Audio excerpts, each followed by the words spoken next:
All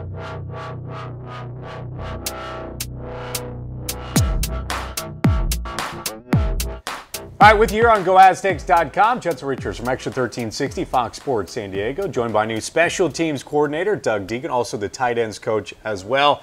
And Coach, it's been quite a run for you with how you began as a walk-on to where you are now as a special teams coordinator.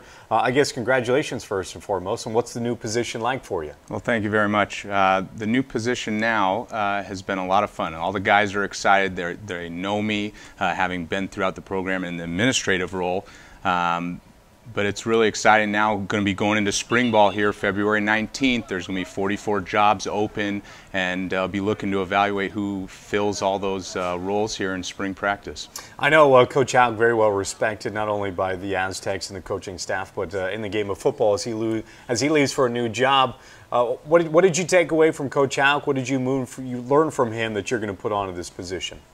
A tremendous coach, a real professional, knows the game inside and out. The one thing that really separates him, in my mind, is his ability to teach, have a simple concept, but yet make it sophisticated enough so that it adapts to what the other team's doing, and then identifying what players fit in what role, or what roles can they do really well, was something that Coach Hauk did really well. And lastly, culture.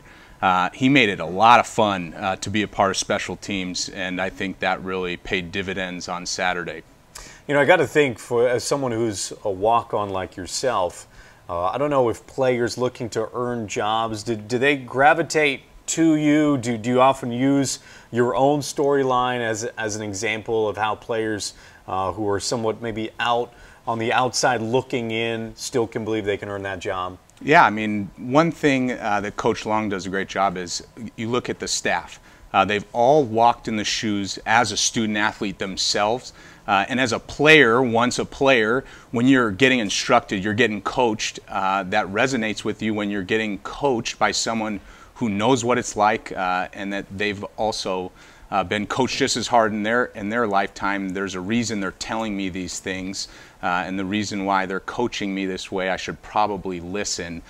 So that's certainly, as far as telling them my story, I certainly like the whole relationship aspect of coaching, and when I get to know the players as we've got signing day and really excited in the next class of Aztecs coming on, it's building a relationship. So certainly I tell them about myself, but more so I want to know what their goals are and help them achieve them as well. Your first year at San Diego State, 2006. Do I have that right? Yes, sir. Okay, so 2018 now. I almost said 2017. 2018 now. How different are players, if at all? They may be exactly the same.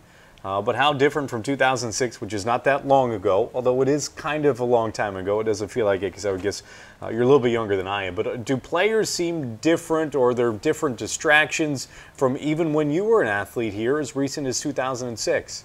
In 2006, I'd say differences would be social media. I mean, we're talking like MySpace and a little bit different platforms. MySpace, that's right, yeah. So there is a little bit more, guys are a little more connected. I feel like guys know each other better now, athlete to athlete, especially guys within the county. There's a little bit more rapport that way. As far as athletically, I think that in noticing it's become very specialized. Sports are year-round now, whereas growing up for me, you're involved in 2 to 3 sports. So it's become a little more specialized, and guys playing football more year-round than I've seen a decade ago. And those would be probably 2 of the main. Otherwise, football is football. The guys are great regardless of back 10 years ago to now. Coach, final one for you. The most unique part about being a special teams coach? I get to work with all types of the team. Offensive line on PAT field goal. Some even will be good enough for punt, being the guys that stand in the shield protecting the punter. But I get to work with defensive guys. I get to work with offensive guys. The most unique part is making it, again, simple yet sophisticated enough to be able to be versatile and adapt to what the opponent's doing. But I get to teach the fundamentals of football, asking a defensive guy to block on punt and then obviously go tackle, for an offensive guy to go tackle, something that he's not doing every day in practice. So those are the things we'll hit on special teams, and what I find special teams to be so enjoyable. You really get into the core part of teaching the fundamentals of football. New special teams coordinator Doug Deakin. Coach, thanks for your time. Thanks for having me. All right, if you want more, go to goaztecs.com.